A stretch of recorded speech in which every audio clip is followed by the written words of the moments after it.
What's going on, guys? This is Rob, and if you're enjoying the content that I'm uploading onto my channel, then feel free to subscribe, and you can also offer suggestions on topics and characters and storylines and whatnot that we can have discussions on later on in this channel.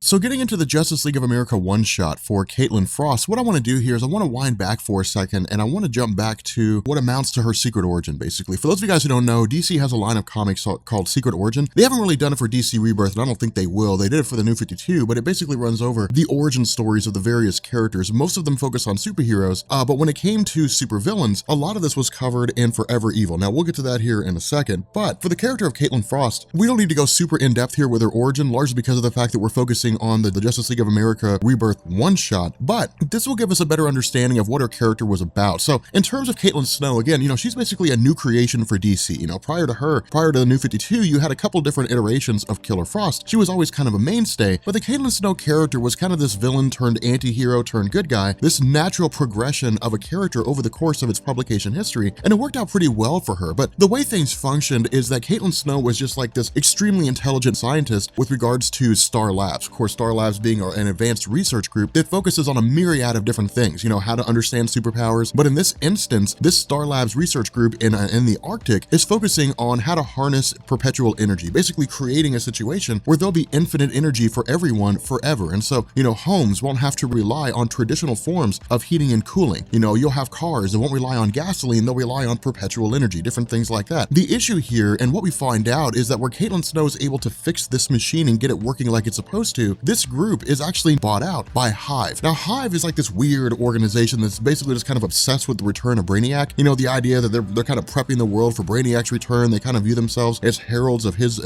arrival on Earth. But Hive had also sustained itself by investing in a myriad of different forms of finance and different aspects of the economy, one of which was energy. And so the idea is that if this machine ever actually came to market, if it was ever actually developed and put into the public sector, it would lead to a complete and total collapse of the energy system as it exists for, wealthy corporate companies. Instead, they would all go bankrupt because nobody would have a need for oil. Nobody would have a need for electricity. Nobody would need those things. You would have some perfect energy source that would power everything that exists on Earth. Now, it would take time for it to roll out, but it would basically spell the doom of the traditional energy sector. And so with Hive buying out these Star Labs guys, the goal was to basically just always create the illusion that no one could ever get the machine to work the way it was supposed to. But with Caitlin Snow successfully pulling it off, the idea was to basically kill her, break the machine down, and then just repeat the process of bringing people in for the purpose of trying to get the machine to work, keeping the illusion that they're trying to keep this going under Star Labs, but always hiding under the current that they're basically working for Hive. And so the idea was that with the character of Caitlin Snow, once these researchers figured out what was going on, that she got the machine working like she was supposed to, they basically threw her inside of it with the purpose of activating it and killing her in the process. But it basically granted her the ability to manipulate the cold. Now, of course, this is a result of her own actions and panicking, yanking out the coolant systems, and literally just being having her cells bonded with this perfect energy and coolant itself, allowing her to go forward as somebody who can manipulate elemental forces. But the idea remains that following the emergence of Killer Frost, she basically fell into a very primal instinct, in the sense that all she wanted to do was feed, because she has to feed on the life energy or the body heat or whatever, or what have you, of people in order to sustain herself. And so she literally killed all the researchers and then just took off to Pittsburgh. Now, this was DC wrapping back around and saying, here's her origin story when she first appeared in the Firestorm comics in the New 52, when she was going against Firestorm. It's just kind of the way these things progress with her character, and it was cool to see it happen. But this eventually led directly into Forever Evil. Now, again, Forever Evil was the story that was part of this multifaceted lead up to Darkseid War, when it was the crime syndicate of America from Earth 3, the evil Justice League, basically invading the planet Earth for the purpose of escaping their reality's destruction at the hands of the Anti-Monitor. And so the result was that it led to the defeat of the Justice League of America as it was formed then, and we'll talk about that here in a second. And then it basically led to Lex Luthor creating his own superhero team, and that, of course, led into what we're seeing with Lex Luthor right now in DC Rebirth, where he's basically a good guy. But the idea here is that Caitlin Snow, again, went from being a villain to an anti-hero to a good guy, and with regards to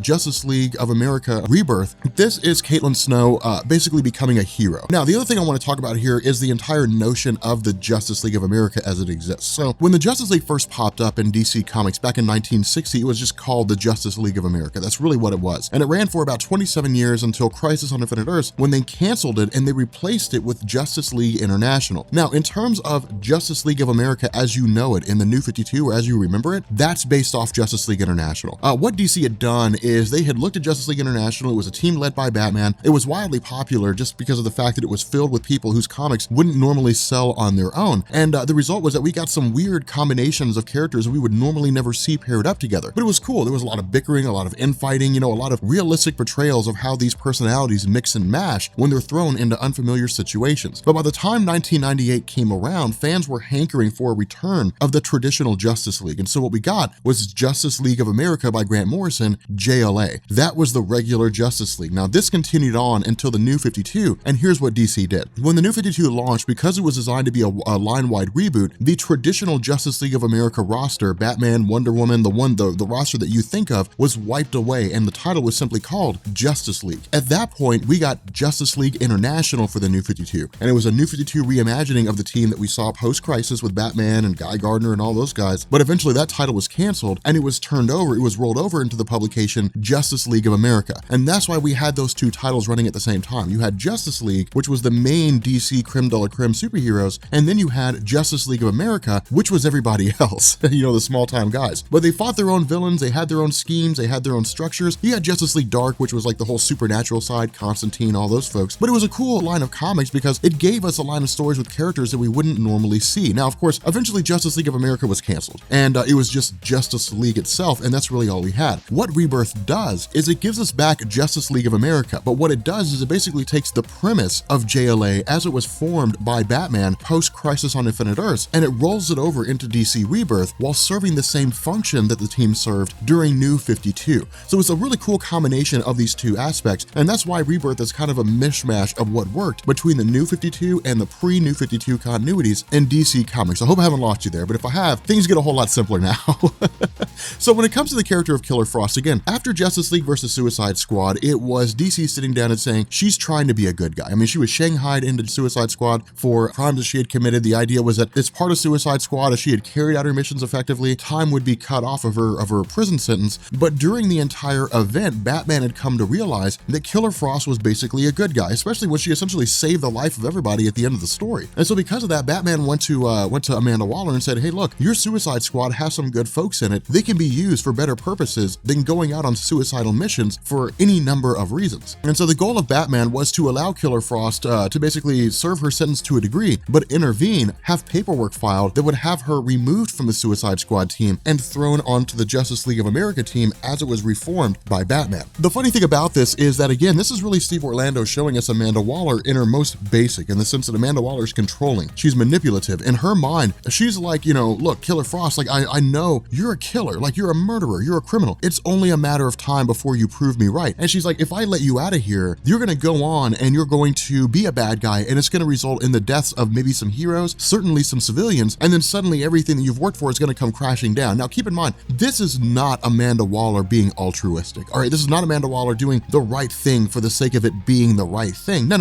This is Amanda Waller being controlling. This is her trying to manipulate, trying to goad Killer Frost into believing that she's still a bad guy. The cool thing is that it doesn't work. But the other half of this is Amanda Waller says, hey, look, even if you are a good guy, well, shucks, Killer Frost, the paperwork to get you out of here just got lost in the shuffle, and so they're going to have to refile, and it's going to take a few days at minimum. So, I don't know if you're going to be able to make it in here. And of course, the whole basis behind what she means with that, kind of passive-aggressive threat is that what Amanda Waller starts doing is throwing these various situations at Killer Frost in an effort to get her to act out, to, basically act violent, so that, Amanda Waller can go forward and say, see, I told you guys she was a criminal. I told you guys she was a bad guy. She has to stay as part of the Suicide Squad. Now, keep in mind, one of the reasons why she's doing this is because Killer Frost is very powerful. We saw that during Justice League versus Suicide Squad. The power she possesses is proportional to the amount of body heat, of life energy that she absorbs. That was confirmed during the whole event of Justice League versus Suicide Squad if it hadn't been confirmed before. When she was absorbing various humans, she had, her normal powers. She absorbed some of the solar energy off of Superman, and suddenly it was insane the amount of energy that she possessed. Even she looked around and said, wow, I've never done anything like that before. And so the amount of power that she's able to use at any one time is directly proportional to how much life energy, how much body heat she absorbs from the individuals around her. The kicker about this is that, again, a lot of the people that she encounters, and really one of the most notable, comes in the form of heat stroke. Now, of course, heat stroke being being here is just kind of like the antithesis of Killer Frost. As a character whose body relies on heat in order to survive so that it can maintain its cooling form, being exposed to perpetual heat is like a huge weakness for Killer Frost. And so it's Amanda Waller trying to wear her down. It's Amanda Waller trying to get her to succumb to the fact that unless Heatstroke is forced out of this room, unless her powers are taken away, Killer Frost is basically going to die. And so it's kind of creating this desperation situation. It's kind of creating this issue where it's like, you know, Killer Frost can either absorb the life energy and the heat of Heatstroke herself and kill her in the process in order to keep herself alive, or she can just kind of deal with the situation. And that's what you know, Killer Frost does. She just copes with the situation. The issue here is that we also have enemies of Heatstroke that make their way into the cell and then suddenly start accosting her, you know, start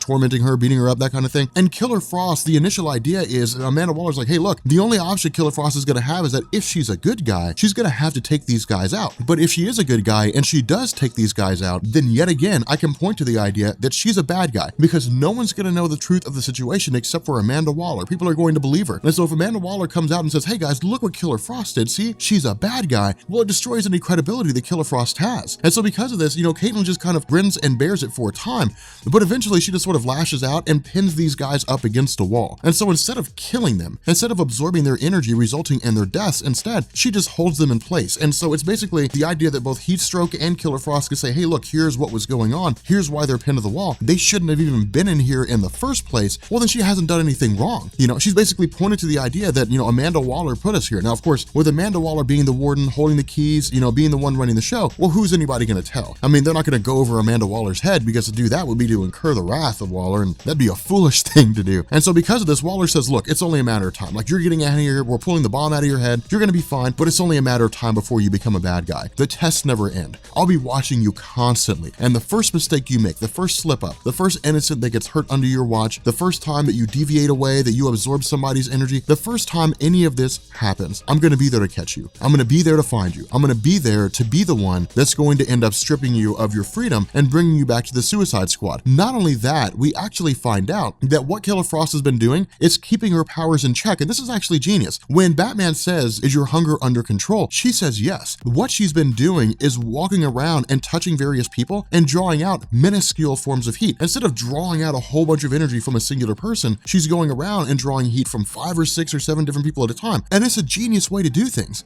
because she constantly keeps her energy up, but nobody's injured in a process. What seems like an accidental bump, or what seems like a nudge of the finger, is her drawing off a little bit of energy from that person in order to keep herself sustained. It's a genius way for her to function, and it's really Steve Orlando saying, hey, look, here's how far her character's come. Instead of just being primal, instead of just running up on folks and grabbing them, absorbing their energy, and I'm Killer Frost, you know, she's just like absorbing heat from a coffee cup, or she's touching the finger of Heatstroke. You know, she's hitting somebody's shoulder, she's tripping them, but she's making physical contact and siphoning off just enough energy to basically keep her stores up. But again, you know, because of this, I'm actually really excited to see what's going to happen with the whole, you know, Justice League of America Rebirth. Again, just like all the Justice League of America teams that we've seen following Crisis on Infinite Earths, it's just a mishmash of people that we would never see paired up on a single team. And so it makes some really, really interesting relationships, some interesting situations for the people involved. But if you guys are new here to Comics Explained, make sure you hit the sub button to become part of the Rob Corps. If you guys enjoyed this video, make sure you drop a like, and yeah, I will catch you all later.